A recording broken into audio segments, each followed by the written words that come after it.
चुनावी सर्वेक्षण की इस प्रक्रिया मौजूद है उत्तर प्रदेश के जनपद बागपत के एक गांव बरनावा में, जहां पर हम बात करें ग्राम पंचायत पद के भावी प्रत्याशी फिरोज खान जी से गांव की प्रमुख समस्याओं को लेकर, भ्रष्टाचार, महिला आरक्षण, देश के ज्वलंत मुद्दे और शहीदों को मिले सम्मान को लेकर। आइए बात करते हैं। सर, स्वागत है आपका हमारे न्यूज नेटवर्क में। हाँ, नमस्कार जी सर, सबसे पहले आपसे बात करूं गांव की प्रमुख समस्याओं को लेकर। मुझे जानकारी मिली आपके गांव में कि आप ग्राम पंचायत चुनाव जो है उसको लड़ना चाहते हैं। जी हाँ। आपने एक स्कीम बनाई होगी, योजना बनाई होगी कि किस तरीके से आपको गांव की जो प्रमुख समस्याएं हैं उनको निस्तारण करना है। तो क्या क्या वे समस्याएं हैं, उनके बारे में बताइए एक बार आप। जी, समस्याएं तो देखो बहुत सारी हैं, लेकिन मैं मुख्तसर से बात करना चाहता हूँ कि समस्याएं मेन जो हैं वो ये हैं कि जो गरीबों के साथ होती हैं, वो गरीबों के साथ कैसी समस्याएं हैं कि जैसे राशन को ले लीजिए आप। जी राशन उनको पूरी मात्रा में नहीं मिल पाता है। फिर उसके बाद जो यहाँ पे विधवा हैं या फिर जो पेंशन की जो प्रॉब्लम्स हैं वो काफ़ी हैं, क्योंकि यहाँ पे पेंशन के साथ साथ फिर यहाँ पे जो पानी की जो निकासी होती है नाली की, नालों की, और फिर उसके बाद में यहाँ पे जो सरकारी नल हैं काफ़ी मात्रा में ख़राब भी हैं, लेकिन उनको कोई ठीक करने वाला नहीं है। उसके बाद यहाँ पे कुछ रोड्स भी बने हुए हैं, लेकिन क्या होता है कि अब ये टाइम आ चुका है कि अब सरकार भी उनको पूरी चीज़ें मुहैया करा रही है।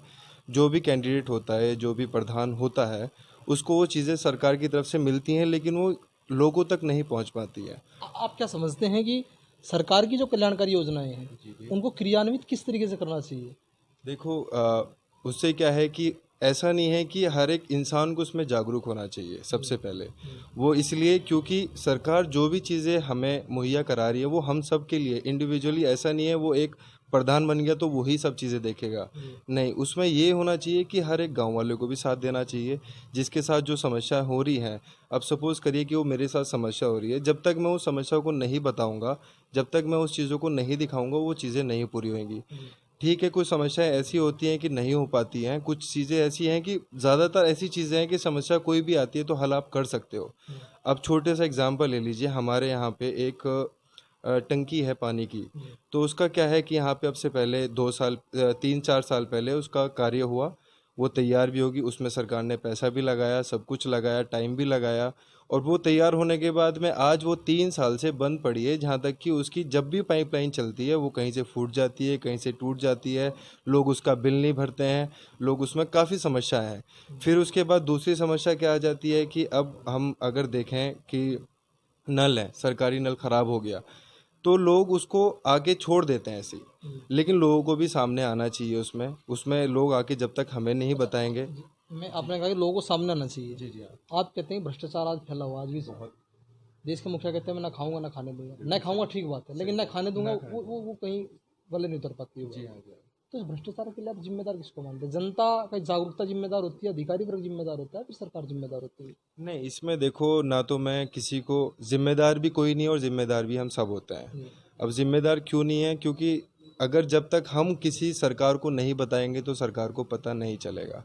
लेकिन अगर हमें सरकार की तरफ से जो चीज़ें आ रही हैं, जो मुहिम हो रही हैं चीज़ें, वो फिर एक कैंडिडेट का भी फ़र्ज़ बनता है, या फिर जो भी वहाँ का गांव का जिम्मेदार है, सरपंच है, या फिर जैसे प्रधान होता है, जिला अध्यक्ष हो गए हैं, सब हो गए हैं, लेकिन जब तक हम उनके पास समस्या नहीं लेके जाएंगे, उनको नहीं बताएंगे, तो उनको पता कैसे चलेगा? तो कहीं ना कहीं जागरूकता की कमी है। जागरूकता की भी कमी है। उसमें जागरूकता की कमी क्या होती है कि गांव में लोग ऐसे होते हैं कि बेचारे कुछ पढ़े हुए हैं, कुछ नहीं पढ़े हुए होते हैं, कुछ उनकी उम्र ज़्यादा हो जाती है, वो सोचते हैं कि एक कहीं चाय की दुकान पे बैठ जाएंगे और वहाँ चर्चा का विषय वहाँ बन जाएगा, लेकिन वो आगे तक कब तक नहीं पहुँचेगा? जब तक वो चाय की चर्चा उठ के एक किसी सामाजिक आदमी के सामने नहीं जाएगी।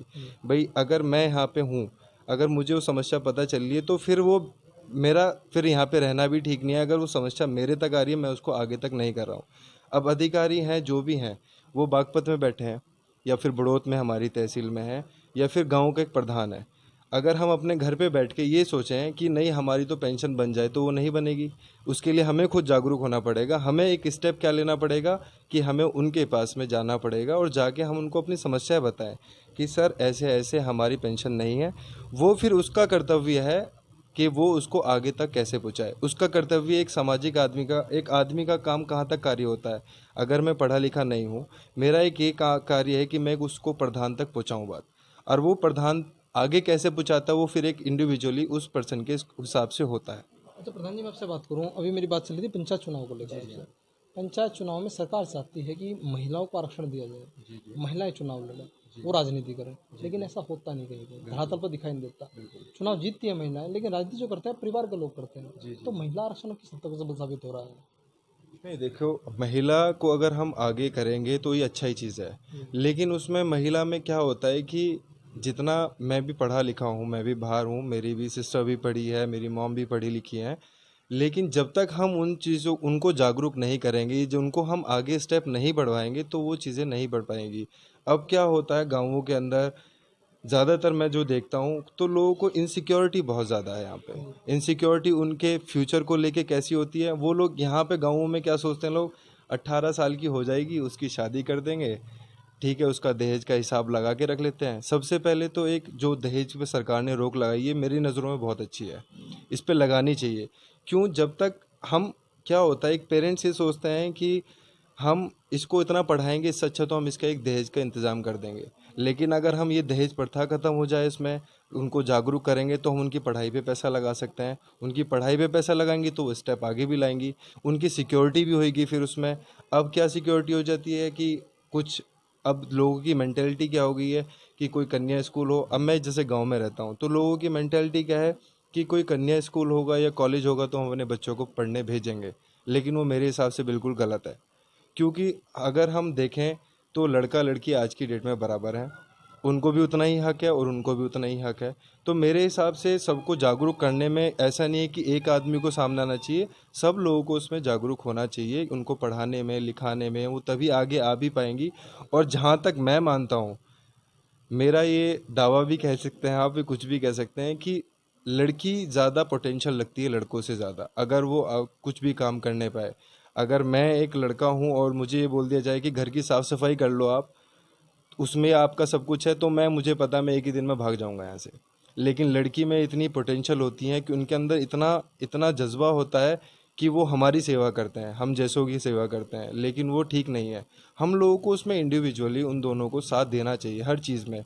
इवन ठीक है, अब हम अपने बिस्तर पे सोते हैं, हम अपना फोल्ड कर सकते हैं वो बिस्तर, वो इसमें ऐसी कोई चीज़ नहीं है कि उसमें कोई लड़का औरत बन जाएगा या औरत कोई मर्द बन जाएगा, ऐसा उसमें कुछ नहीं है।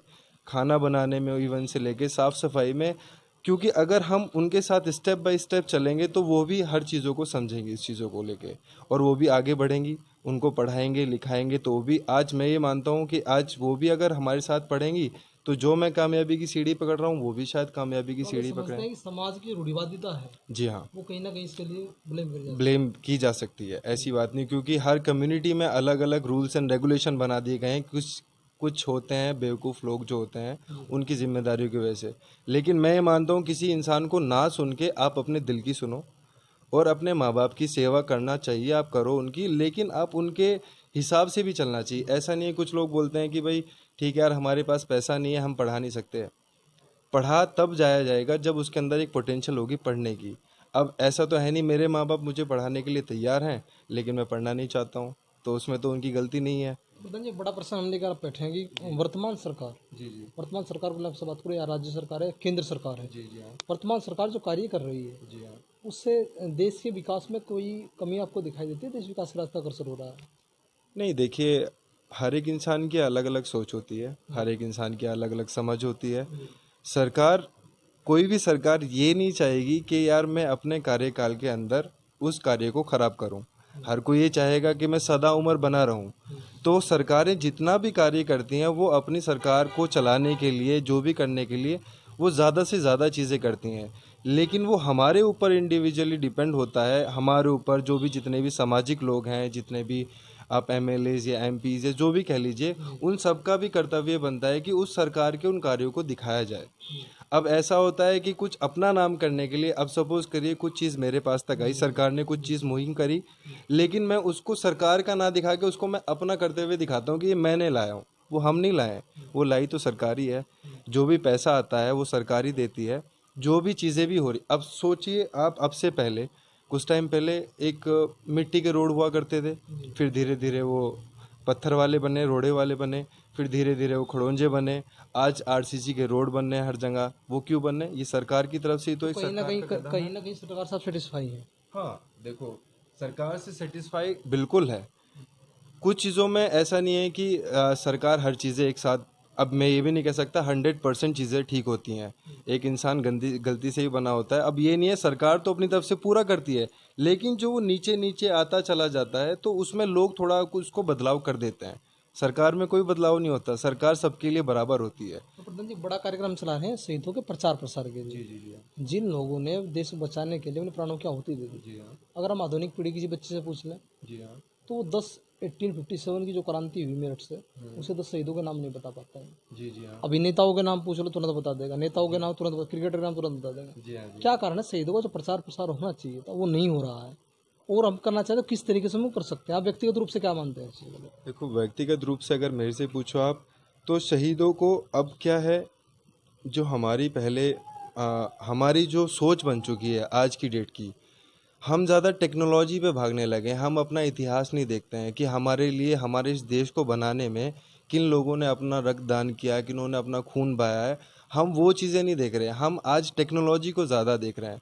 ठीक है, मैं ये नहीं कहता कि मैं टेक्नोलॉजी यूज़ नहीं करता, मैं हाईयर टेक्नोलॉजी यूज़ करता हूँ, लेकिन टेक्नोलॉजी के साथ हम ये भी तो पता कर सकते हैं हमारे कौन मरे हैं, क्या हुआ, उन्होंने कितना योगदान दिया है। क्योंकि हम जितने भी आदमी हैं, जितना भी हमारा देश बना हुआ है, एकजुट जो बना हुआ है, वो सब शहीदों की मेहरबानी है।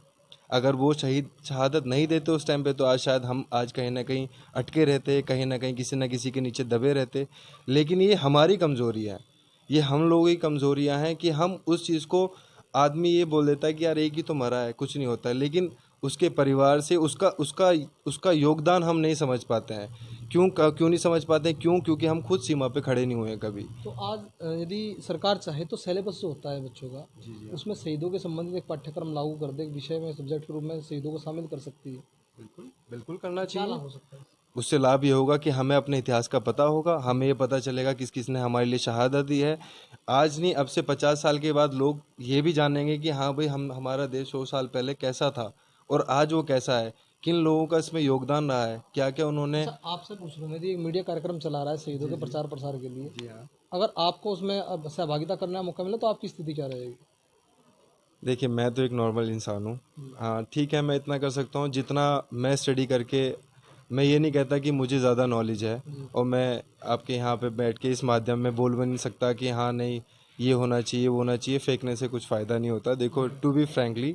पर हाँ, इतना हो सकता है कि मैं, ये है कि जितना हो सकता है उतना अपना मैं उसमें विचार विमर्श कर सकता हूँ, लोगों को बता सकता हूँ क्या है कैसे है, वो भी मैं स्टडी करने के बाद में, ना कि। प्रधान जी, एक बड़ा क्वेश्चन, सबसे आखिरी क्वेश्चन मैं आपसे कर लूँ कि ग्राम पंचायत चुनाव में लगभग 1 दर्जन प्रत्याशी मैदान में होंगे, जी हाँ। तो ग्रामीण आप ही को वोट क्यों दें?